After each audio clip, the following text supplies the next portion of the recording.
सीधा हो जाए तो ठीक है। ये हॉरिजॉन्टल, हाँ ये हॉरिजॉन्टल आया हुआ है। ठीक है। अश्विनी सौदा जी, सुरेंद्र जी, धीमान, पुष्पेंद्र जी आ गए, वीरेंद्र अवस्थी आ गए, अमित वालिया आ गए, प्रदीप शर्मा आ गए, रितेश महेश्वरी आ गए, प्रवीण जी आ गए, योगेंद्र शर्मा आ गए, प्रोक चौधरी, दीपक बंसल, अमित वालिया, झज्जर से अभी तक झज्जर अभी तक। चलिए, सबको नमस्कार।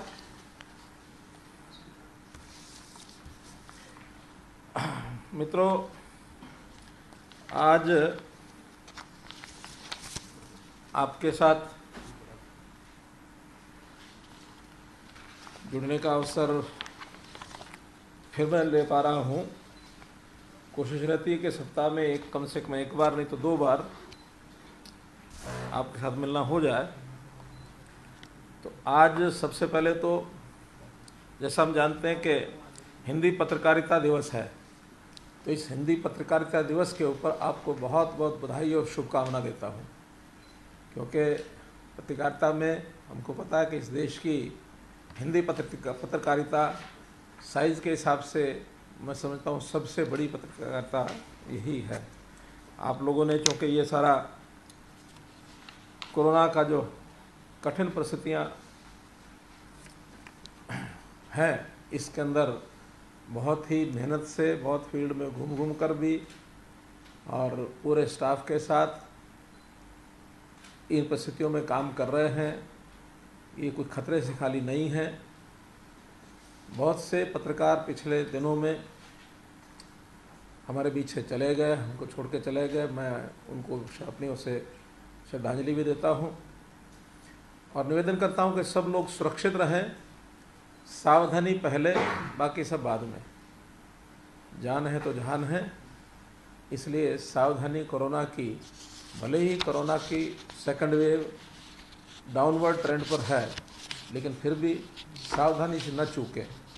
ये ऐसी बीमारी है, इसका कोई भरोसा नहीं कि कब ये घूम फिर करके वापस पहुंच जाए। मित्रों, कोविड के संबंध में जैसे ने बताया कि दूसरी लहर जो 12 मई के आसपास पीक पर थी, प्रदेश में लगभग 15,800 केसेस बीच में एक दिन आए थे। उस समय 1,16,000 एक्टिव केसेस हो गए थे और उसके बाद जैसे उस समय आशा बन भी गई थी कि अब धीरे धीरे डाउनवर्ड ट्रेंड होगा और अब ये नीचे आ चुकी है। प्रतिदिन 2,000 से भी नीचे केसेस, कल 1,800 कुछ केसेस ही आए हैं और कुल मिलाकर जो कोविड के एक्टिव केसेस हैं वो भी हमारे 3,000 समथिंग हैं। तो 3,000 समथिंग ही रह गए हैं और मैं समझता हूँ कि आने वाले एक सप्ताह में ये और डाउन जाए और कोरोना की इस बीमारी से किसी प्रकार से हम छुटकारा पा सकें, ये हमारी इच्छा है। फिर भी जैसा मैं वाक्य दोहराता हूँ हर बार कि hope for the best and be prepared for the worst. हम अच्छे की आशा करते हैं, लेकिन किसी भी बुरे वक्त के लिए भी हम तैयार रहते हैं। अब क्योंकि ये महामारी एक मैन मेड तो नहीं कह सकते, इसको एक नेचुरल कैलामिटी टाइप है, तो कोई भरोसा नहीं है कि कब ये दोबारा से यू टर्न ले ले। कुछ लोग थर्ड वेव की बात भी करते हैं, ना आए अच्छा। हम अपनी तैयारियां कर रहे हैं। अभी जो पोस्ट कोविड चैलेंजेस हैं उसमें ब्लैक फंगस नाम से जो बीमारी आई है, इसका भी चूँकि प्रकोप बढ़ चुका है अब काफ़ी, लगभग 750 केसेस कुल हरियाणा में आ चुके हैं। 58 केसेस इसमें ठीक होकर के घर जा चुके हैं। 50 के लगभग बंधु हमें छोड़ करके जा चुके हैं और शेष 650 के आसपास वो आज भी अस्पतालों में उनका इलाज चल रहा है। जहाँ तक उसकी दवाई की बात है, दवाई की शॉर्टेज शुरू में काफ़ी थी, लेकिन हमें बाद में धीरे धीरे अभी तक 6,000 से ऊपर वायल्स मिल चुकी हैं, जिसमें से आज हमारे पास 1,200 वायल्स उपलब्ध हैं। अगले 2 दिन में 2,000 वायल्स और हमारे पास आने वाली हैं निश्चित है, सुनिश्चित है, क्योंकि डेली जैसे सेंटर से मिलती है उसका कोटा जो मिलता है हमारे पास 2000 का कोटा है और एक 5000 का ऑर्डर हमने प्लेस कर दिया है।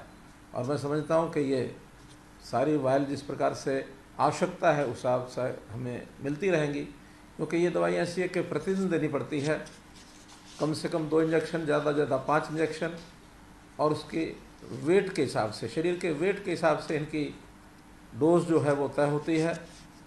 किसी को 50 वायल्स लगती हैं, किसी को 100 भी लगती हैं। तो जितनी आवश्यकता है उसका एक सरकारी सिस्टम हमने बनाया है कि एक टीम डॉक्टर्स की है जिसके फिजिशियन हैं, पेशेंट को जो इलाज कर रहे हैं वो एक फार्म भर करके उस टीम को भेजते हैं और टीम देख लेती है कि इनको कितनी वायल्स चाहिए, अब चाहिए या नहीं चाहिए, तो उस हिसाब से निर्णय करके और वहाँ से सैंक्शन होती हैं और सरकारी सिस्टम से ही हरियाणा में उनको सरकारी जो अस्पताल में उसमें फ्री लगाई जाती है, कोई पैसा उसका नहीं लिया जाता। लेकिन प्राइवेट में जो कोई इलाज कर रहा है उसके जो पैसे लगते हैं वो पैसे उसको देने पड़ते हैं। एक स्कीम कल जो है वो घोषणा की गई है, जिसको हमारे देश के प्रधानमंत्री जी ने भी उसकी घोषणा की और हमने भी यहाँ उसकी घोषणा की है, जिसमें मोटे रूप से जो सारे उसके प्रावधान हैं एक एक करके वो आपके सामने मैं रखता हूँ। पहले तो जो ऑर्फन्स हैं, ये मोटे रूप से उनकी स्कीम है जिनके दोनों माता पिता की डेथ हो गई अथवा दोनों में से जो कमाने वाले माता पिता में से थे उनकी डेथ हुई, अथवा जो उनके अभिभावक जिन्होंने गोद ले रखा था उस बच्चे को किसी कारण से पहले से मानो वो किसी कारण से भी उसका माता पिता का साया नहीं रहा, उनको गोद लिया या कोई भी कारण हो सकता है, तो गोद लेने वाले माता पिता उनका देहांत हो गया, ऐसे ऑर्फन्स को ये स्कीम लागू होगी। इसमें कुछ चीज़ें केंद्र की ओर से प्रायोजित की जाएंगी, कुछ प्रदेश की ओर से की जाएंगी।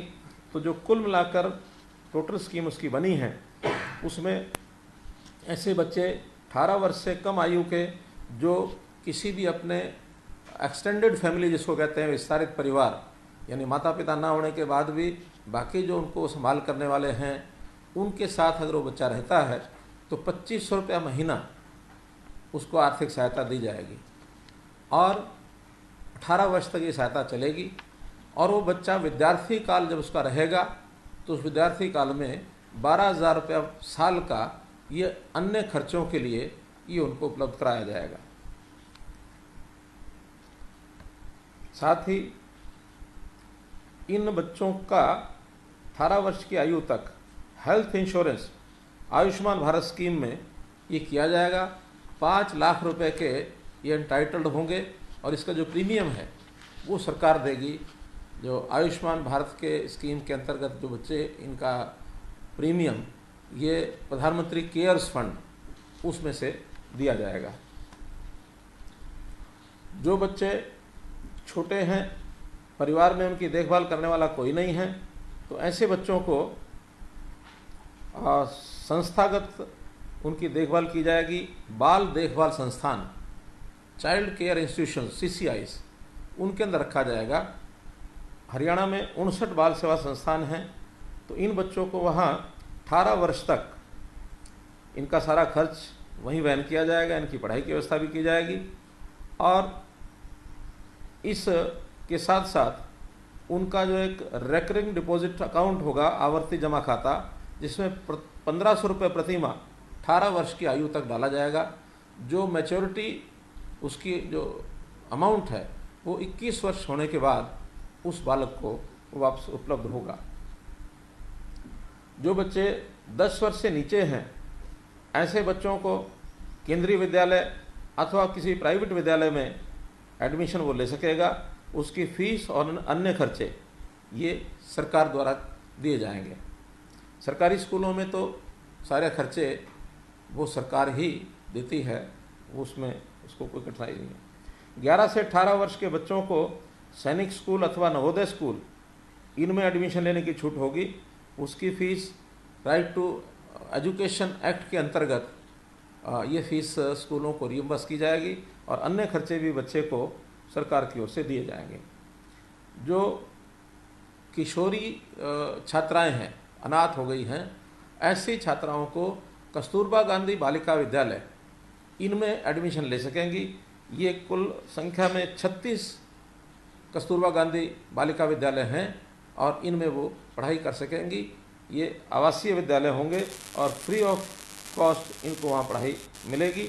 और इनको साथ ही 12,000 रुपया प्रति वर्ष का जो हम अन्य स्थानों में पढ़ने वाले बच्चों को दे रहे हैं, जिनको 2500 रुपया दिया जाता है घर में जो रहते हैं, लेकिन ये चूँकि आवासीय विद्यालय में इनको 12,000 रुपया वार्षिक वो इनको भी दिया जाएगा ताकि अन्य खर्चों में इनको काम आ सके। और जो ये अनाथ हुई बच्चियां हैं जो गांधी बालिका कस्तूरबा गांधी बालिका में जो दाखिला लेंगी, इनके खाते में 51,000 रुपया फिक्स डिपॉजिट कराया जाएगा। जो मुख्यमंत्री विवाह शगुन योजना जो हम शादी के समय देते हैं, इन बच्चियों के खाते में अभी से जमा करा देंगे ताकि 51,000 रुपये की राशि का जो और इंटरेस्ट वगैरह जुड़ करके राशि बढ़ेगी तो विवाह के समय ये उनको मिलेगा। ये केवल किशोरी का है या सभी बालिकाओं का है? 51,000 रुपये तो किशोरी बालिकाओं का, जो कस्तूरबा गांधी विद्यालय में पढ़ेंगी, क्योंकि बाकियों के तो खाते में हम अलग से पैसे जमा करा रहे हैं। 8वीं से 12वीं बच्चों को हमारे शिक्षा विभाग की ओर से पहले से ही पूरे हरियाणा के सब बच्चों की हमने योजना बनाई है, उसमें इनको भी उसका लाभ मिलेगा। वोकेशनल पाठ्यक्रम हो या 8वीं से 12वीं, उन बच्चों को टेबलेट्स ये दिए जाएंगे। वो तो शिक्षा पढ़ने वाले सभी बच्चों के लिए, तो इनको भी वो लाभ मिलेगा ही। एक योजना केंद्र सरकार ने जो घोषणा की है, प्रधानमंत्री केयर फंड्स की ओर से हर एक बच्चे का 18 वर्ष की आयु पर, ऐसा अनाथ जो है 18 वर्ष की आयु होने पर 10 लाख रुपया कॉर्पस फंड में डाल दिया जाएगा। और 10 लाख रुपया कॉर्पस फंड में डालने के बाद 23 वर्ष तक उसका जो इंटरेस्ट है, ब्याज है, वो उस बच्चे को हर महीने मिलेगा। 23 साल का होने पर 10 लाख पूरे की पूरी राशि उस नौजवान को, क्योंकि 23 वर्ष का हो गया तो बच्चा नहीं है, नौजवान को अपने व्यवसाय को चलाने के लिए या अपने आगामी जीवन को चलाने के लिए 10 लाख रुपया उसी को मिलेगा। हायर एजुकेशन किसी ने पढ़ाई करनी है 18 वर्ष के बाद, तो उसको एजुकेशन लोन की व्यवस्था की गई है हायर स्टडीज़ के लिए, और उस एजुकेशन लोन में जो इंटरेस्ट होगा वो पीएम केयर्स फंड से ये दिया जाएगा। तो कुल मिलाकर एक ऐसे बालक जो अनाथ हो गए, माता पिता का साया सिर से उठ गया, तो उनकी सहायता करना, उनकी पढ़ाई में उनको आगे बढ़ाना, उनका जीवन में अपने पैरों पर खड़े हो सकें, इस लायक बनाना, ये जिम्मेवारी सरकार ने अपने जिम्मे ली है। एक संवेदनशील सरकार, एक मानवीय आधार पर जो चीज़ें मैक्सिमम की जा सकती हैं वो हमारे देश के प्रधानमंत्री नरेंद्र मोदी जी भी कर रहे हैं। हम लोग हरियाणा सरकार में भी जो ज़्यादा संभव है उसको हम कर रहे हैं। कुछ योजनाएं और हैं जिनकी घोषणा मुझे करनी है, और उसमें मुख्य रूप से 2 योजनाएं कृषि से जुड़ी हुई सिंचाई विभाग की योजनाएं हैं, जिसमें हमारा जो माइक्रो इरिगेशन काडा का डिपार्टमेंट है, इन्होंने उन योजनाओं को अपने हाथ में लिया है। और उसके लिए जैसा हम जानते हैं कि आज हरियाणा में 15,006 रजवाहे हैं, नहरों से आगे पानी की चेन सप्लाई करने के लिए, और उस सप्लाई के जो छोटे खाले रजवाए 15,000 की संख्या है। इसमें 3,512 कच्चे हैं, 11,494 पक्के हैं। तो जो कच्चे हैं इनको पक्का करना, और जो पक्के हैं उनमें से भी 20 साल से पुराने जो हो गए हैं उनका सबका पुनर्निर्माण करना।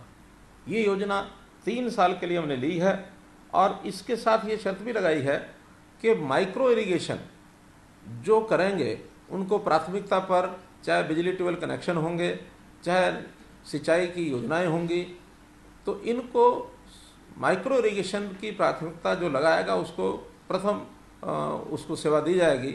70% अपने खेत में माइक्रो इरिगेशन पर ये लोग आएँ, तो इस प्रकार की योजना बनाई गई है।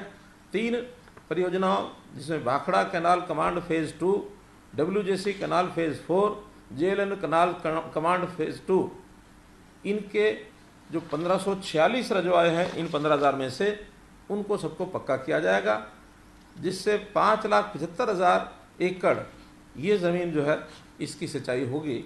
इस पर लगभग ये काम सब 2025 तक पूरा होगा। लगभग 3700 करोड़ रुपया इस पर खर्च आएगा और ये 3700 करोड़ रुपया नाबार्ड से सहायता लेकर और ये डिपार्टमेंट को दिया जाएगा।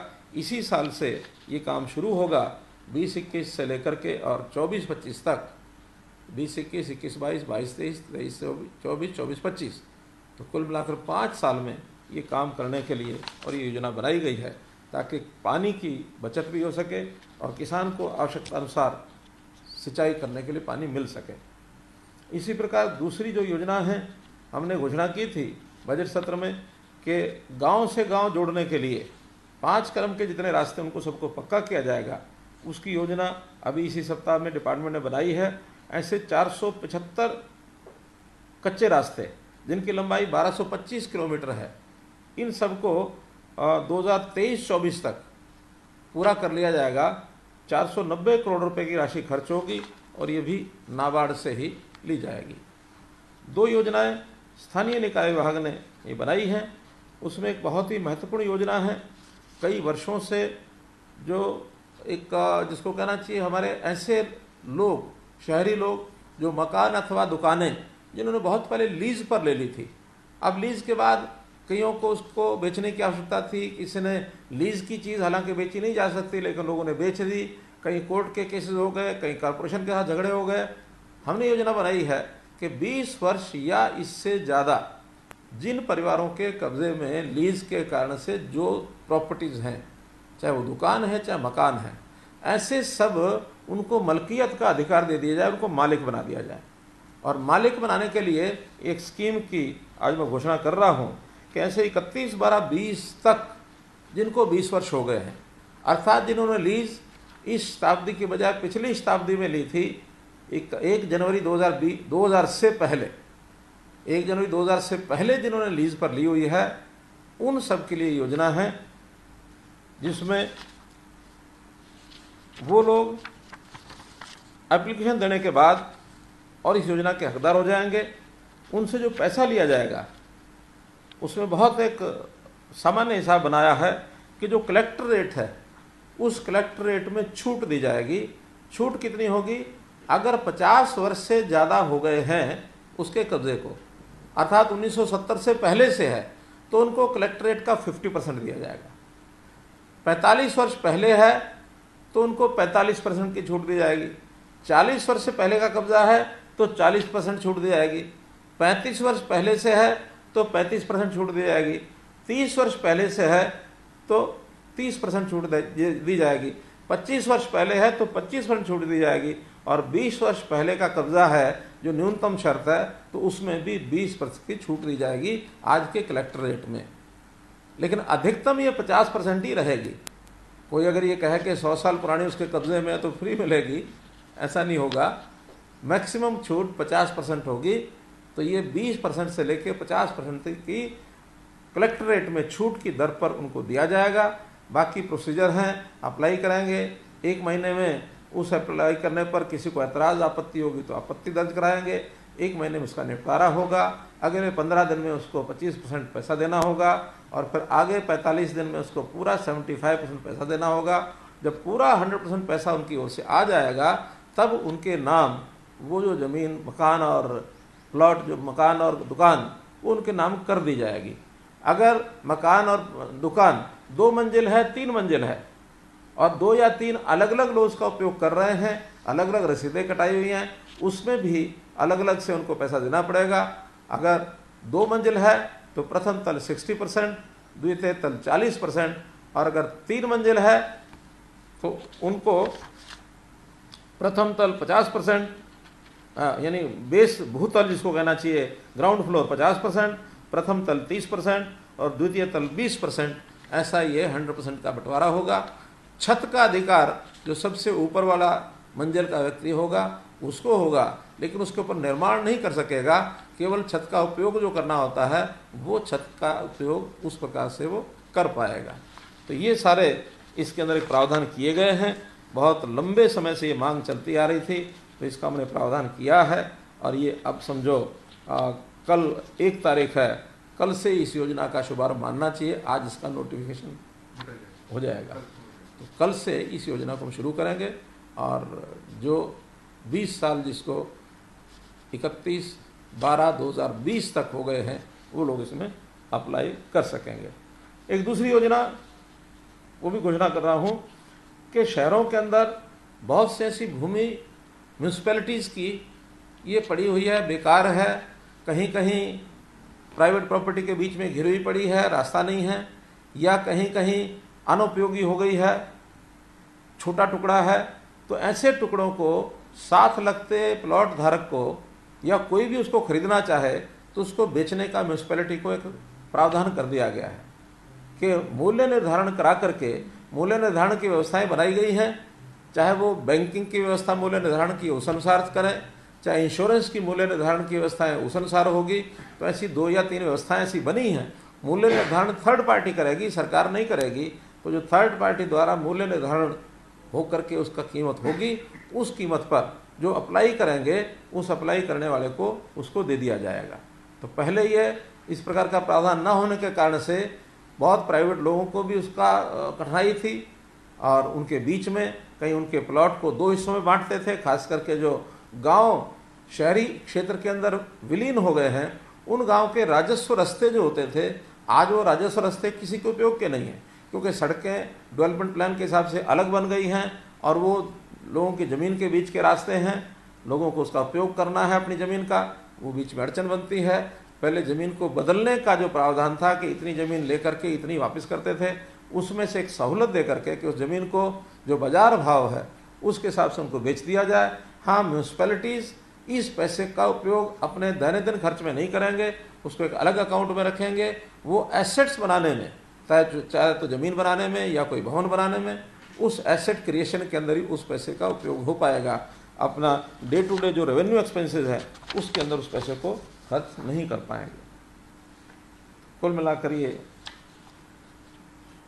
4 स्कीमें, 2 यूएलबी की और 2 इरिगेशन की। एक इरिगेशन की है, एक रास्ते की है, मार्केट कमेटी की, मार्केटिंग बोर्ड की। तो ये 4 स्कीमें मैंने आपके सामने घोषणा करनी थी। और एक जो ऐसे अनाथ बच्चे हैं जिनको एक सहायता कल प्रधानमंत्री जी ने भी की है, हमने भी की है, उसको दोहराना था। कुल ये विषय आपके सामने रखने थे और आपको मैंने शुभकामना दी है हिंदी दिवस की। तो कुल मिलाकर आपकी ओर से एक विषय और जो मुझे रखना है आपके सामने कि जैसे कोविड है, तो कोविड में हम लोग सावधानी बरतते हैं। सारे जो हमने महामारी अलर्ट घोषित किया हुआ है उसकी कल अवधि पूरी हो रही है, 31 तारीख प्रातःकाल 5 बजे।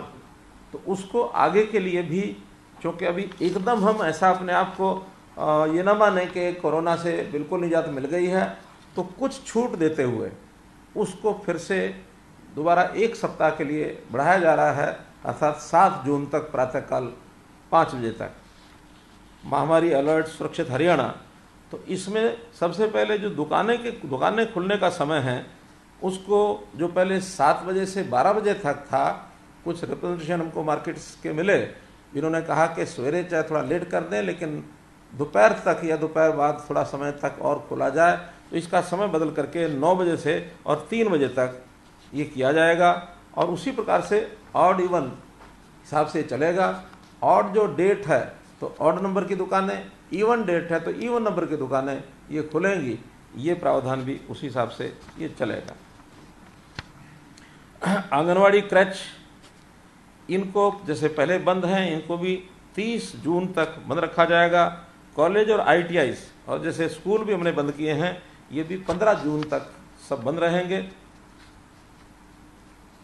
मॉल जो बाज़ारों में हैं उनको खोलने का प्रावधान किया है कि कितना एरिया है उस मॉल का, उसके हिसाब से उसको हर घंटे उपस्थिति की छूट दी है। 25 स्क्वायर फुट पर एक व्यक्ति, यानी अगर 1000 स्क्वायर फुट का वो मॉल है तो उसमें 40 व्यक्ति एट ए टाइम अंदर रह सकते हैं।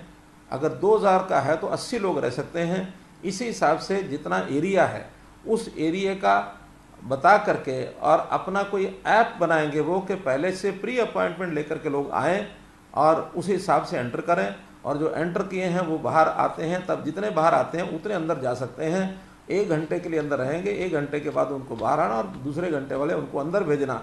इसका रेगुलेशन ये मॉल्स के लोगों को बनाना होगा, बना करके और डिप्टी कमिश्नर से वो जो भी प्रावधान वहाँ डीसी करेंगे उस हिसाब से परमिशन लेकर के और उसको वो चला सकते हैं। लेकिन इसका समय भी सुबह 10 बजे से लेकर के और शाम के 6 बजे तक रहेगा, तो इस नाते से उसका उपयोग वो कर सकते हैं।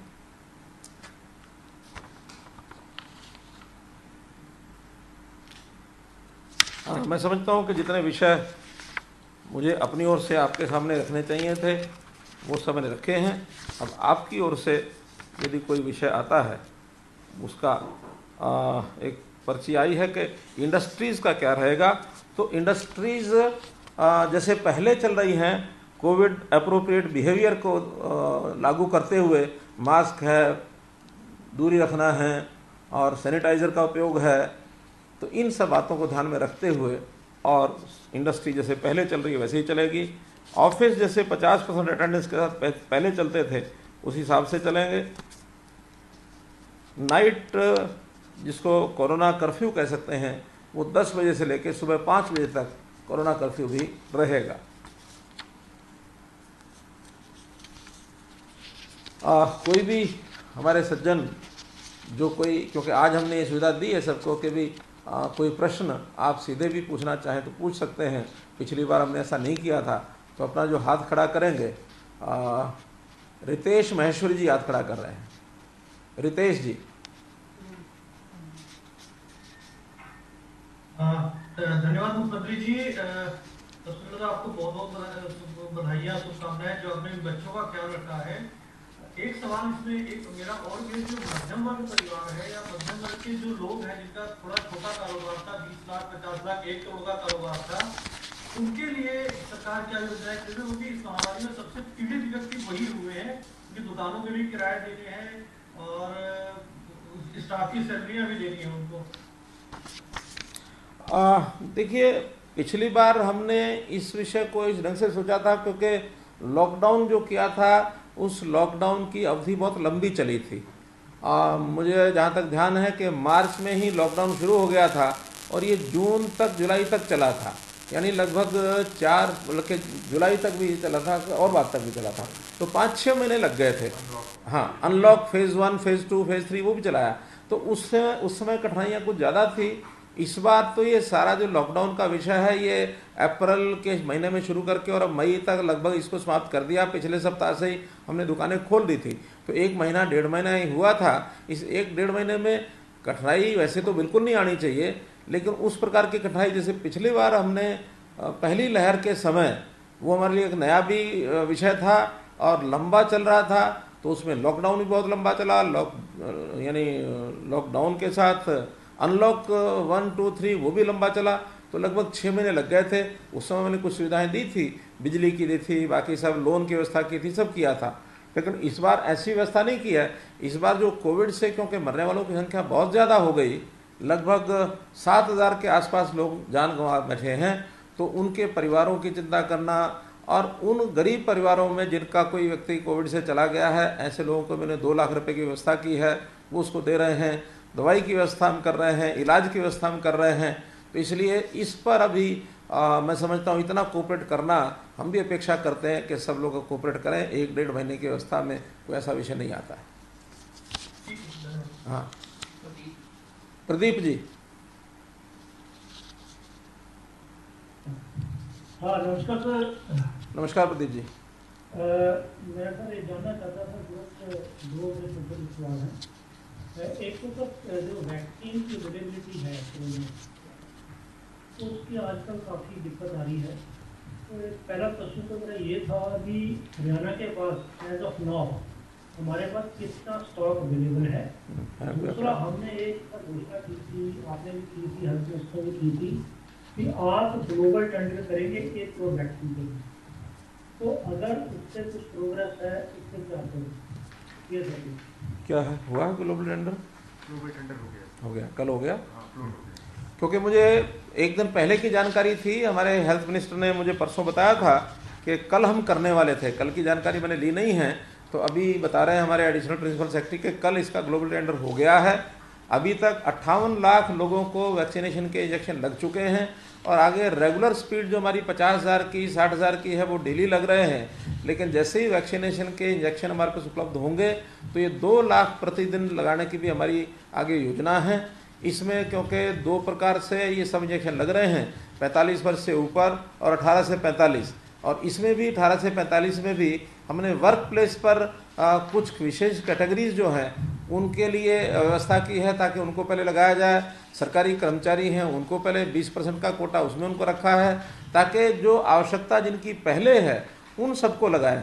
कल से योजना हमने बनाई है कि जो बड़ी आयु के लोग हैं उनको हम वाहनों की व्यवस्था करेंगे, खास करके जो दूर दराज गाँव में रहते हैं, जो वैक्सीनेशन सेंटर पर आ नहीं सकते हैं, तो उनको एम्बुलेंसेस भेजेंगे। हमारे पास जो पुलिस की गाड़ियाँ इस काम के लिए हमने लगाई थी 500 गाड़ियाँ, वो भेजेंगे। हमारी जो रोडवेज़ की बसें हैं 125, जिनको हमने एम्बुलेंस के रूप में उपयोग किया, अब उसका उपयोग उतना नहीं रहा है, उनको भेज करके और उन लोगों को वैक्सीनेशन सेंटर पर लाएंगे। और कुछ संस्थाएं हैं उनको हमने कहा है कि उनको भी ऐसे जो दिव्यांग बंधु हैं या जो बड़ी आयु के हैं उनको ला करके और उनको ड्राइव इन जैसा एक प्रोग्राम हमने चलाया था, ड्राइव वैक्सीनेशन। तो ड्राइव वैक्सीनेशन में माध्यम में गाड़ी में बैठे बैठे ही उनको इंजेक्शन लगाया जाए ताकि आधा घंटा उसमें आराम करें, बाद में उनको घर में छोड़ के आया जाए। ऐसी सुविधाएं जो लोगों की आवश्यकता है उनको हम दे रहे हैं। और जैसे वैक्सीन का हमारा इंजेक्शन का उपलब्धि बढ़ेगी, स्टॉक बढ़ेगा, तो इस संख्या को जो 50-55 हज़ार है इसको हम 2 लाख तक भी ले जाएंगे।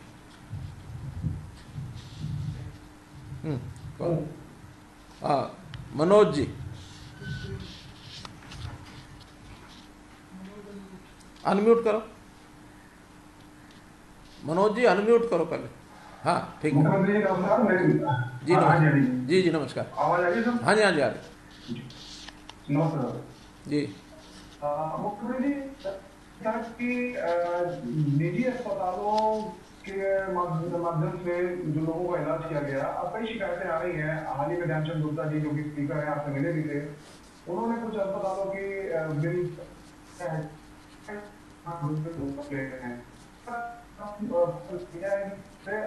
प्रदेश में जो निजी अस्पताल हैं उसके दौरान जो इलाज किया, क्या उनके बिलों का कोई ऑडिट करवाने की, उनकी जांच करवाने का कोई आप चुके हैं या करने जा रहे हैं? देखिए मनोज जी, अभी मुझे भी मिले थे हमारे स्पीकर साहब, उन्होंने बताया था, हेल्थ मिनिस्टर साहब को मिल के वो आए थे। तो हमने ये तय किया है कि 3-3 लोगों की कमेटी जिला स्तर पर बनाई गई है और उसमें नए निर्देश दिए हैं कि उसमें सीए भी वो जोड़ लें। और पहले खेप में जिनकी शिकायतें आएंगी उस शिकायत के आधार के ऊपर ऐसे सब अस्पतालों को उस बिलों की जांच करके, और पहला काम है उन बिल्स में जो बढ़ी हुई राशि उन्होंने ली है उसको वापस कराएंगे। और अगर वापस करने में आनाकानी किसी ने की तो फिर उसके खिलाफ एक्शन, वो एक्शन किसी भी सीमा तक जा सकता है। ऐसी शिकायतें सब कंप्लीट होने के बाद फिर एट रैंडम कुछ हॉस्पिटल में जाकर के ऑडिट भी करेंगे ताकि उस ऑडिट के माध्यम से जानकारी मिल सकेगी कि किसने पैसे जो रेट्स तय हैं उसके हिसाब से लिए हैं कि इन्होंने ज़्यादा लिए हैं। मेरी स्वयं 1-2 प्राइवेट हॉस्पिटल के लोगों से बातचीत हुई है, उन्होंने कहा हमने तो जो रेट्स तय किए थे वो लिए हैं, एक भी पैसा ज़्यादा नहीं लिया। ये हॉस्पिटल बड़ी संख्या में नहीं है, कुछ एक संख्या में ऐसे हैं जिनकी शिकायतें मिल रही हैं। एक शिकायत तो बहुत भयंकर मुझे मिली है और उसका हमने कह दिया उसकी चालान करने के लिए, फिर उसको कोई ना कोई एक्शन लेने के लिए। उन्होंने कोविड पेशेंट को एडमिट किया और 2 दिन बाद उसका टेस्ट लेके उसको नेगेटिव दिखा दिया। 2 दिन में रेट उसके ठीक लिए गए जब तक वो कोविड पॉजिटिव है, और पॉजिटिव होते हुए भी नेगेटिव दिखा करके फिर उसका इलाज कर दिया। अब उनको पता है कि ये कोविड के ऊपर ही लागू होते हैं, कोविड के अलावा लागू नहीं होते, तो पॉजिटिव को नेगेटिव दिखा करके इलाज करके उसका पैसा ज़्यादा ले लिया। तो इस प्रकार की समस्याएं भी लोग रास्ता निकालते हैं भ्रष्टाचार के नए। तो इन सब चीज़ों को हम ध्यान कर रहे हैं और एक एक चीज़ का नोटिस लेंगे। हाँ, जिनको शिकायत है उनको शिकायत के लिए आगे भी आना चाहिए। कई लोग शिकायत तो करते हैं लेकिन शिकायत के लिए एडमिनिस्ट्रेशन को लोगों को बताते नहीं हैं, ये भी उचित नहीं है। मैं अपील करता हूँ सब लोगों को कि अगर किसी ने जो रेट लिस्ट बनी है, घोषित है, सबको बता रखा है, अखबारों में आया, सब जगह आया, 8,000 से लेकर 18,000 रुपये तक रेट्स हैं। ऐसे 8 और 18 के बीच वो जैसी सुविधा उनको मिली है, जिस टाइप का हॉस्पिटल है, और इससे ज़्यादा किसी ने लिया है तो उनको आगे आकर के शिकायत करनी चाहिए। आगे जरा एक बार हाथ खड़ा कर देंगे। हाँ, सुरेंद्र धीमान, हाथ तो नहीं दिख रहा है इनका, है नहीं, हाथ अब सामने आया हाथ। हाँ सुरेंद्र जी, हाँ सुरेंद्र जी। ये सब दो चीजें हैं, 2-3 दिन से आपके लगातार ध्यान दिए आ रहे हैं कि थर्ड वेव हो सकता है या ना, लेकिन हमने कैरी की है। तो थर्ड वेव की कैरी क्या की है, ये थोड़ा सा आपकी तरफ से थोड़ा विस्तार से नहीं बता पाए, हम क्या करें। नंबर 2, एक बच्चों के बारे में बताया जाएगा कि बच्चों को भी ये बीमारी लग सकती है बहुत ज्यादा संख्या में, उसके लिए आपने क्या कैरी की, ये थोड़ा सा क्लैरिटी हो जाएगी तो हमें थोड़ा पता लग जाएगा। देखिए सुरेंद्र जी, ये सब संभावित चीज़ें हैं। तो संभावित चीज़ों में जो पहले वाली चीज़ें जो कमियां रही हैं तो उनको पूरा करना है, और उनको पूरा करने के बाद अब ये बच्चों वाली बात तो एक भविष्यवाणी कहें या कोई एक्सपर्ट है उनकी ओर से कोई उनको अनुमान है, उस नाते से कही गई है। कुल मिलाकर के तो जो कोरोना दोबारा से अगर आता है तो उसकी सामान्य जितनी तैयारियां हैं वो तो पूरी करनी है। जैसे इस बार ऑक्सीजन की सबसे बड़ी कमी आई, तो सबसे पहले तो ऑक्सीजन उपलब्ध रहे, उसमें सिलेंडर्स पूरे मिले, उसके जो ऑक्सीजन कंसंट्रेटर्स हैं उसकी संख्या हमने प्राप्त की है, उसके अंदर जो PSAs हैं ऑक्सीजन को निर्माण करने के लिए, ये हमने हर अस्पताल में लगाने की बात की है, और इसको PHC लेवल तक, CHC और PHC जिसमें पहले ऑक्सीजन उपलब्ध नहीं होती थी, अब हर जगह छोटे बड़े सिलेंडर वो उपलब्ध रहने चाहिए। यहाँ तक हमने जो आइसोलेशन सेंटर्स बनाए हैं, हमने कहा जिन गाँव के अंदर ये समस्या ज़्यादा है वहाँ भी सिलेंडर जो है लेकर के जाने चाहिए। तो ऐसा जितना भी इंस्ट्रूमेंट्स हैं, जितने इक्विपमेंट्स हैं, उनकी पूर्ति होनी चाहिए। वार्ड्स में बेड की संख्या ये कम नहीं होनी चाहिए, ये सारी हम सुनिश्चित कर रहे हैं। आज हमारे पास बेड्स की कोई कमी नहीं है, ऑक्सीजन बेड्स सब मिला करके 19,500 हैं, और इसके अतिरिक्त बाकी सामान्य बेड्स 45,000 हैं, और जो कोविड केयर सेंटर्स हैं उसमें भी लगभग 50,000 बेड्स अलग से हैं। तो 1 लाख से ऊपर बेड्स हमारे पास हैं, और इसके लिए संस्थाएं, उनको भी हमने तैयार किया है कि अगर कहीं कोविड ऐसा बढ़ता है तो इसमें सब कामों को छोड़कर, सामान्य कामों को छोड़कर कोविड के लिए सब आगे आए। कोई भी काम जो उस समय जिम्मे लगेगा, इसके लिए समाज तैयार है। तो यही हमारी तैयारियां हैं। उन तैयारियों में किसी को, जहाँ तक बच्चों के वार्ड की बात है, ये भी हमने डिपार्टमेंट को कह दिया है कि सब जगह बच्चों के बेड्स, बच्चों के वार्ड्स, उनके जो अलग से जो उनके लिए इक्विपमेंट्स, इंस्ट्रूमेंट्स हैं, उनको सबको भी प्रोक्योर करें, ताकि कोई ऐसी समस्या आए तो उस समय कमी ना पड़े। डिपार्टमेंट्स तैयारी अपनी कर रहे हैं। क्योंकि हमने मई में लॉकडाउन लागू किया था, तो इस बार रेवेन्यू का कितना असर पड़ पाया, अगर आपका कोई डाटा आया हो फाइनेंस की तरफ से? इस बार जो मई में हमने जो लॉकडाउन लागू कर दिया था, थोड़ा हल्का था, इस बार पर रेवेन्यू के हिसाब से कुछ कम कर पाए? कम हुआ इस बार रेवेन्यू कुछ चीज़ों में थोड़ा कम हुआ है, जैसे एक्साइज, क्योंकि शराब की दुकानें बंद हो गई तो एक्साइज का रेवेन्यू थोड़ा घटा है, बाकी चीज़ों का बहुत कम नहीं हुआ है। GST में जो बाजार के अंदर बिक्री कम हुई, थोड़ा GST, थोड़ा एक्साइज, इसके अलावा हमारा रजिस्ट्रेशन का कोई कम नहीं हुआ है, माइंस का कम नहीं हुआ है। ट्रांसपोर्ट तो जैसे पहले ही कम संख्या में चल रहा था, जो पिछले साल का चल रहा है वही ट्रांसपोर्ट का अभी भी चल रहा है, लेकिन ट्रांसपोर्ट रजिस्ट्रेशन इसकी इनकम हमें अच्छी हुई है। तो इसलिए कोई इतना बड़ा, जैसे पिछली बार एकदम बहुत डिप हो गया था, ऐसा डिप इस बार नहीं है। जितना थोड़ी बहुत कमी पड़ी है उसको हम पूरा कर लेंगे। हाँ, तो इधर चंद्रशेखर जी। नमस्कार जी नमस्कार। हाँ सर, मेरा एक क्वेश्चन था सर, जैसे जो जर्नलिस्ट हैं जो जिनकी डेथ हो रही है, उनके परिवारों के लिए कोई पेंशन योजना या कोई और, क्योंकि एक्रेडिटेड और नॉन एक्रेडिटेड 2 क्राइटेरिया हैं, उनमें जिनकी डेथ हुई उसमें इंश्योरेंस की तो बनाई है ना। हाँ, तो ऐसा चंद्रशेखर जी, उसमें हमने, जैसे आपको ध्यान में होगा, पिछले साल जो घोषणाएं की थी उसमें 2 बड़ी घोषणाएं थी। एक तो पेंशन की थी, वो लगातार हमारी चल रही है, और दूसरा जो एक्रेडिटेड जितने भी पत्रकार थे उनके लिए हमने 5 लाख रुपए की इंश्योरेंस की पॉलिसी बनाई हुई है। बल्कि इस बार दुर्भाग्य से जो लोग अपने बीच में से चले गए हैं, उसमें 3 या 4 लोगों ने तो उस योजना के अंतर्गत 5 लाख रुपए की राशि का उनको लाभ मिला भी है। तो इसलिए इंश्योर्ड हैं जो एक्रेडिटेड पहले से ही। और नॉन एक्रेडिटेड के लिए सर कुछ विचार? चलिए कोई सोचेंगे। वो तो कोविड में जो गए हैं उनको तो जैसे 2 लाख रुपए की योजना बनाई है सबके लिए, तो उसके अंदर वो शामिल होंगे ही। कोई और योजना होगी तो बताएंगे। 2 लाख रुपए तो सबको मिलेगा। ठीक है sir, thank you ji. Manveer Saini ji.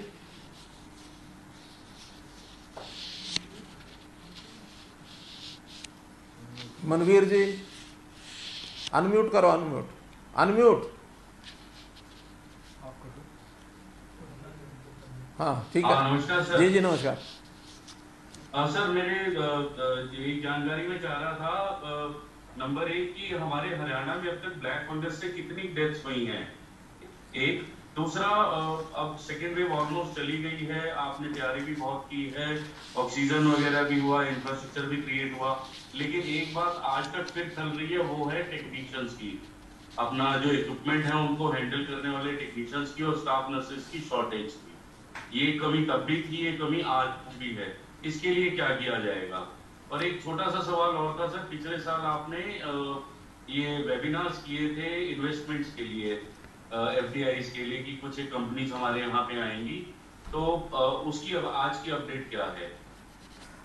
Manveer जी, जहाँ तक स्टाफ की कमी का विषय है, हमने पिछले हफ्ते में डिपार्टमेंट को कहा है कि जो आवश्यक स्टाफ है कोविड के विषय को लेकर के, इनकी सबकी स्पेशल भर्ती, उसमें डॉक्टर्स हैं, नर्सिस हैं, टेक्नीशियंस हैं, तो ये डिपार्टमेंट योजना बना रहे हैं। इसको हम पहला काम तो ये है कि पब्लिक सर्विस कमीशन के प्रीव्यू से हमको बाहर निकालना होगा, फिर एक कमेटी नई बना करके, और उनको जो उनकी मेरिट है, जो उनकी क्वालिफिकेशन है, उस क्वालिफिकेशन के आधार पर विदाउट टेकिंग एनी एग्जाम और उस मेरिट के ऊपर ही और वॉक इन इंटरव्यू करके, और जो उनमें योग्य व्यक्ति होंगे उनको हम लेंगे, ऐसा डिपार्टमेंट इसकी योजना बना रहा है। इसी प्रकार जो आपने वेबिनार इन्वेस्टमेंट के कहे हैं, देखिए हर चीज़ का अपना एक समय होता है, एक वातावरण होता है। अब जब से ये कोविड है, इंडिविजुअल बातचीत तो हमारी चल रही है, उसमें वेबिनार के माध्यम से कुछ जगह पर हमने बातचीत की भी है, और वो क्योंकि एक लंबा प्रोसेस होता है, तैयारियों में लोग लग जाते हैं, किसी को ज़मीन खरीदनी है, किसी को लाइसेंस लेना है, किसी को अपनी इन्वेस्टमेंट का इंतजाम करना है, तो जो इंटरेस्ट दिखाते हैं उनके साथ हम बात करते हैं, लेकिन कोई खुले इस प्रकार के कोई उनको वेबिनार सेमिनार बुला करके अभी थोड़ा सा जैसे वातावरण कोविड के इसमें से बाहर निकले, ये उसके बाद ही समय पर विचार करेंगे और आगे बढ़ाएंगे। क्योंकि अभी तो पिछले 2 महीने से हम ही जिस प्रकार के सारी सोच में थे, प्राथमिकता हमारी इस कोविड से बचाव करने की थी, बाकी चीज़ें और एक 15 दिन बाद, महीने बाद विचार करेंगे।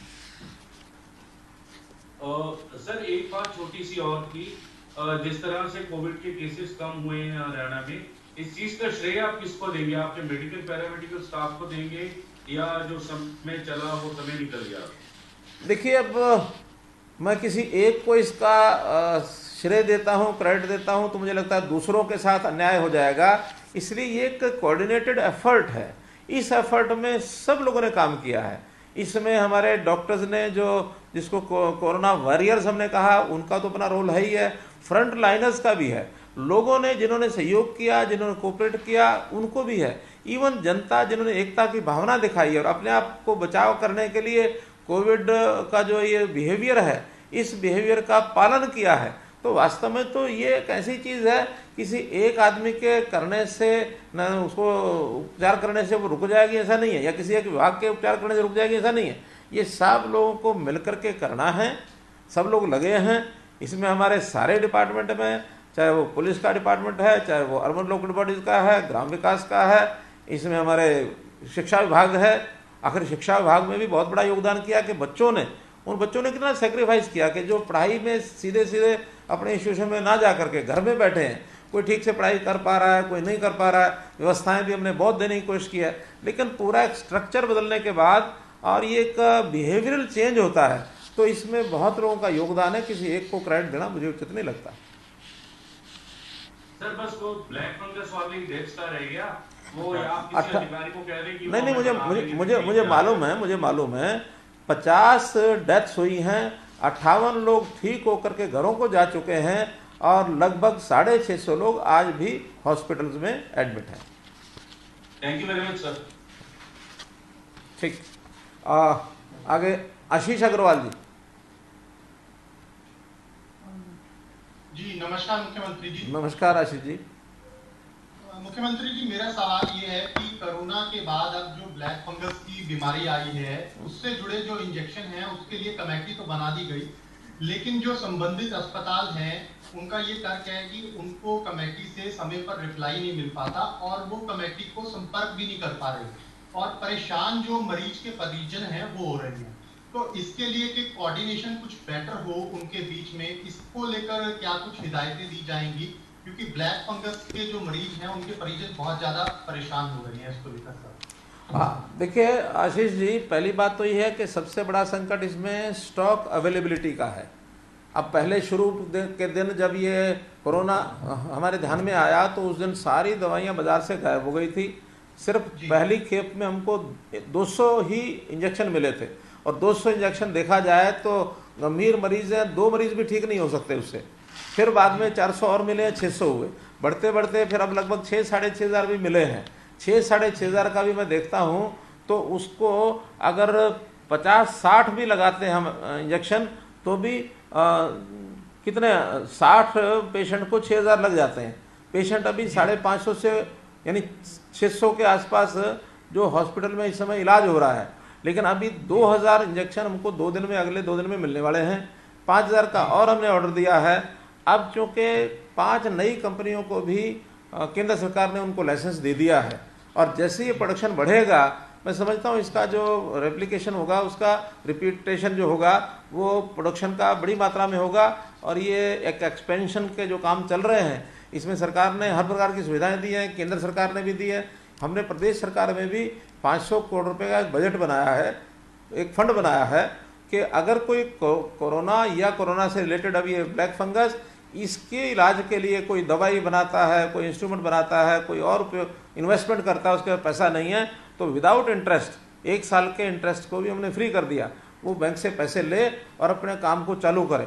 तो बहुत सी कंपनियां अब आ गई हैं। मुझे लगता है कि स्टार्टिंग फेज जो बहुत कठिनाई का था उसमें से हम निकल गए हैं। अब उसका एक प्रोसीजर बनाया है कि जो फिजिशियन है इलाज करने वाला, उसका एक प्रोफार्मा है, प्रोफार्मा भर करके उनको ऑनलाइन भेजना होता है। ऑनलाइन जो कमेटी बनी है उस कमेटी को भेजते हैं, कमेटी उसका अध्ययन करती है। 2 कठिनाइयाँ कमेटी की होती हैं। एक तो ये कि जिनके लिए वो समझते हैं कि इनको अभी बहुत आवश्यक नहीं है ब्लैक फंगस, क्योंकि जनता को या अभिभावक को बहुत ज़्यादा पता नहीं होता दवाई का कि कौन सी दवाई इसको लगेगी। कमेटी तय करती है कि इसको अभी आवश्यकता नहीं है। और दूसरा स्टॉक के बारे में भी उस कमेटी को बताया जाता है कि आप लोग जितना स्टॉक है उसके हिसाब से ही रिकमेंड करें। अगर मान लो रिकमेंडेशन ज़्यादा वो करते हैं, स्टॉक है नहीं, तो बहुत बड़ी दुविधाएं पैदा हो जाएंगी। तो इसलिए वो सारी चीज़ें तालमेल करने के बाद कमेटी ऑनलाइन लेती है जानकारी, ऑनलाइन ही वापस 24 घंटे के अंदर उनको बता देते हैं कि हाँ अब आपको इंजेक्शन ये चाहिए। तो इंजेक्शन ज़रूर कम है, लिमिटेड मात्रा में मिलते हैं ताकि एक व्यक्ति, क्योंकि वो ये बीमारी बिल्कुल ऐसी भी नहीं है जिसके कारण से और कोई अचानक को तबीयत खराब होती है। ये बहुत ग्रेजुअल तरीके से आगे बढ़ती है। तो इसका इलाज भी कम से कम 8 दिन से लेके 1 महीने तक इंजेक्शन दिए जाते हैं। किसी के 8 दिन में इंजेक्शन ठीक हो जाते हैं, किसी को 10 दिन लगते हैं, 15 लगते हैं, 20 लगते हैं, 1 महीने तक इंजेक्शन लगते हैं और 2 से 5 प्रतिदिन की अलग अलग उसकी डोज भी है।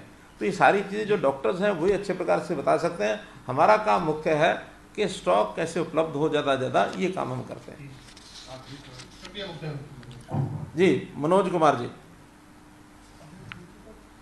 मुख्यमंत्री जी धन्यवाद, आपने एक बार मौका दिया फिर से पूछने का सवाल।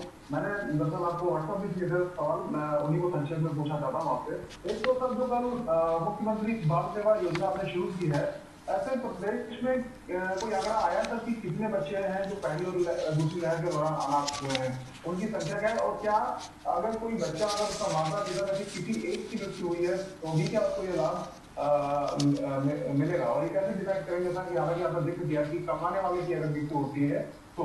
एक छोटा सा दूसरा इसमें राजनीति से जुड़ा ये है, आपने हमेशा कहा कि विपक्ष को भी सरकार का साथ देना चाहिए, मिलकर लड़ाई लड़नी चाहिए। भूपेंद्र सिंह हुड्डा ये कहते हैं कि मुख्यमंत्री जी ने आज तक कोई संसदीय बैठक ही नहीं बुलाई, ना कोई हमसे कभी सुझाव मांगा है, जबकि बाकी प्रदेशों में इस तरह की चीजें हो रही हैं। जी देखिए, मैं पहले दूसरे सवाल का जवाब देता हूँ। मानसिकता किसकी क्या है ये इसके ऊपर निर्भर करता है। पिछली बार हमने 4-5 बार विपक्ष के सब लोगों को साथ बुला करके एक ऑल पार्टी मीटिंग की थी और आप लोगों को ध्यान है कि नहीं, मुझे तो ध्यान में है कि जैसे ये शुरू हुआ इस बैठक की ऑफर मैंने स्वयं दी थी आगे बढ़ करके। उनका हाँ ठीक है बुलाना चाहिए, प्रत्यक्ष तो नहीं मिलते थे लेकिन ऑनलाइन जैसे आज हम बातचीत कर रहे हैं वैसे ही हमने 5 बार ये बैठकें की।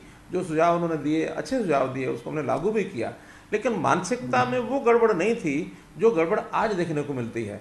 आज तो आलोचनात्मक रवैया ज़्यादा है, सहयोगात्मक रवैया ना के बराबर है।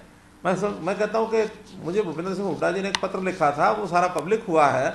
मैं तो उस पत्र को पढ़ करके और उस पत्र का जवाब देने का भी मुझे लगा कि इसका जवाब ही नहीं देना चाहिए, मैंने उसको इग्नोर ही कर दिया। इग्नोर करने का कारण यह था कि उनमें आलोचनात्मक इतनी ज़्यादा भरमार थी और राजनीति करने की जो मानस है वो ज़्यादा दिख रहा था बजाय उसके सहयोगात्मक। मैं उस पत्र के कुछ अंश वो पढ़ करके मैं आपको सुनाता हूँ। वो कहते हैं कि सरकार की समय रहते सरकार ने तैयारियां नहीं की और महामारी की गंभीरता को नहीं समझा। मैं कहता हूँ महामारी को नहीं समझा, अगर समझते नहीं तो इतना जल्दी हम उसको कंट्रोल नहीं कर पाते, काबू नहीं कर पाते। अगर नहीं समझा तो उन्होंने नहीं समझा। क्यों? ये महामारी फैलने में जितने भी नए फैक्टर्स थे उन फैक्टर्स में एक था ये जो आज चल रहा आंदोलन है, जिस आंदोलन में सैकड़ों की संख्या में लोग इकट्ठे होते हैं, हजारों की संख्या में जाके बैठते हैं, एक दूसरे का कोई जो कोरोना को दूर करने का जो मर्यादाएं हैं, जो बिहेवियर है उसका वो पालन नहीं करते। उनको अपील एक बार भी नहीं की, बल्कि उसी पत्र में उन्होंने आगे चल के लिखा है कि आप जो है किसानों को इतने समय हो गए हैं धरने पर बैठे हैं, आप उनसे बात नहीं करते। हमने कहा भी हम बात करें ना करें, हमने तो अपील की है, एक बार आप अपील आप भी कर दें।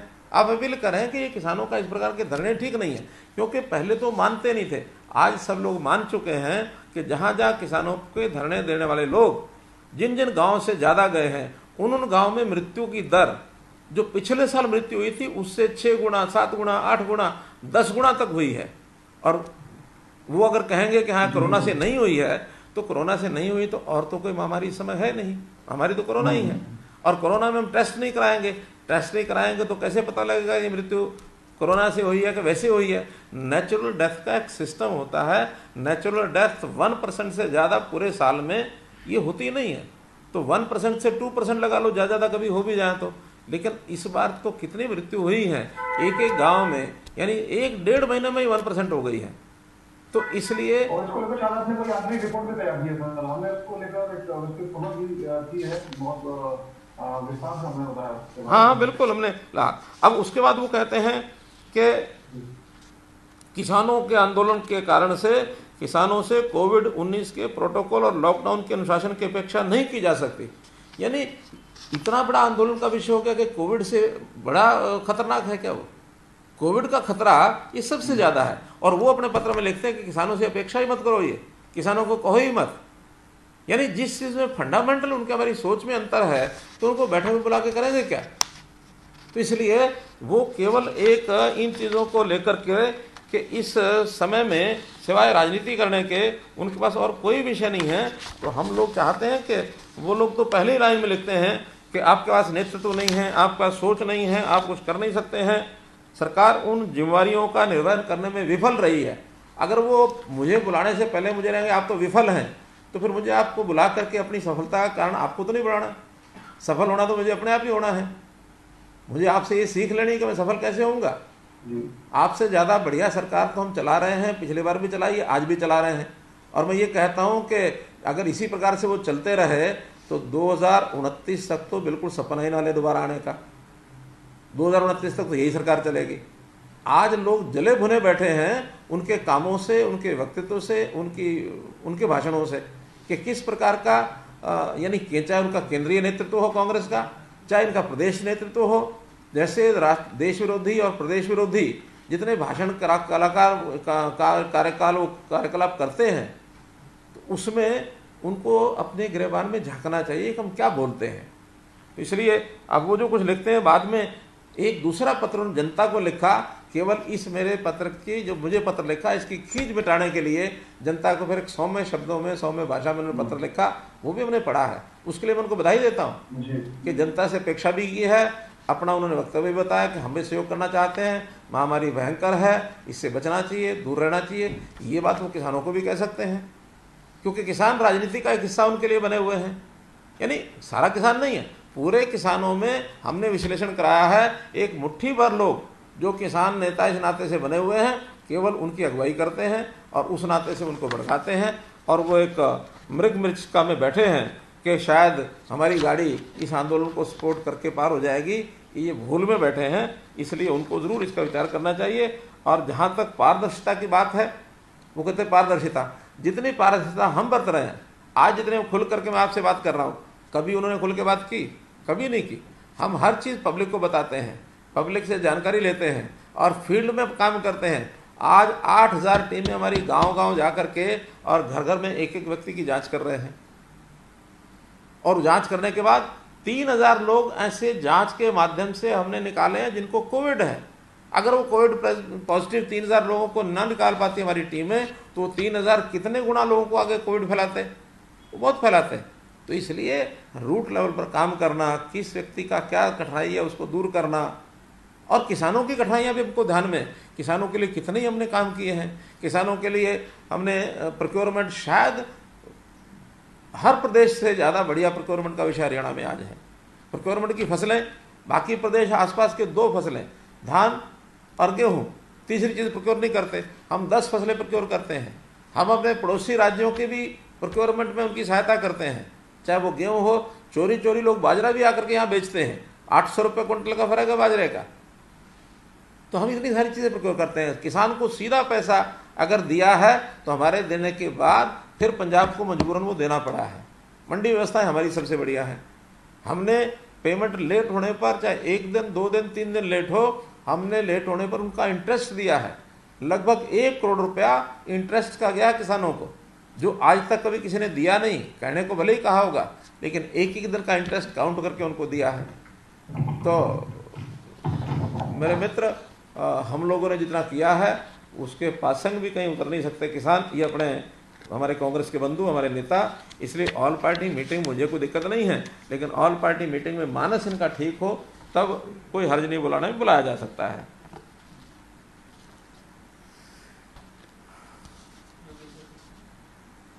हाँ, और योगेंद्र जी, योगेंद्र शर्मा।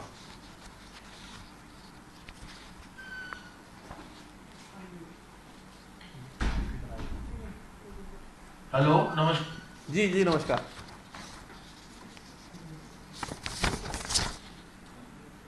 अनम्यूट करो योगेंद्र जी, अनम्यूट। जी हाँ, मेरे 2 ही सवाल आपसे हैं। वैसे मैंने सुबह भी लिख के भेज दिए थे सवाल। जी जी। एक तो जैसे आपने अभी अपोजिशन की बात की है, दिल्ली के मुख्यमंत्री अरविंद केजरीवाल भी लगातार बहुत गंभीर किस्म के आरोप केंद्र पे और जो है बीजेपी शासित राज्यों पे लगा रहे हैं।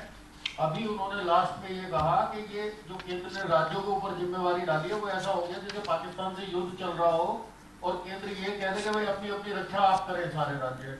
पहला सवाल तो सर एक तो ये है मेरा। दूसरा एक बहुत बड़ा विवाद अभी हुआ है। नहीं पहला सवाल, पहला आयुर्वेद की जो लड़ाई है, मैं क्या कर रहा हूँ उसमें बाबा रामदेव योगेंद्र जी, पहला सवाल पूरा करिए कि कौन सी बात को कह कर वो कह रहे कि प्रदेशों पर जिम्मेवारी डाली है, कौन से विषय को लेकर कहा? वो जो राज्य को कहा है ना ग्लोबल टेंडर करने, कई चीजों के लिए जो केंद्र ने निर्देश दिया कि भाई अपने हिसाब से वो डिसीजन ले लें।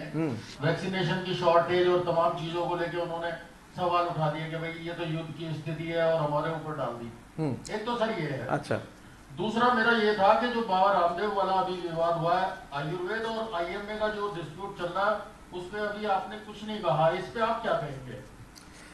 देखिए, पहला विषय जो केजरीवाल का स्वर है और हमेशा जो आलोचनात्मक स्वर मैं बताता हूँ, अगर इस महामारी में इकट्ठे होकर के चलने का स्वभाव हो तो एक अलग ही उसका प्रकार होता है। लेकिन जो राजनीति करने के प्रकार हैं, चाहे मैंने यहाँ हुड्डा जी की बात कही है और वही बात केजरीवाल के ऊपर लागू होती है कि आज महामारी अगर आई है, स्वास्थ्य का विभाग देखा जाए तो ये अपने आप में प्रदेश का विभाग होता है।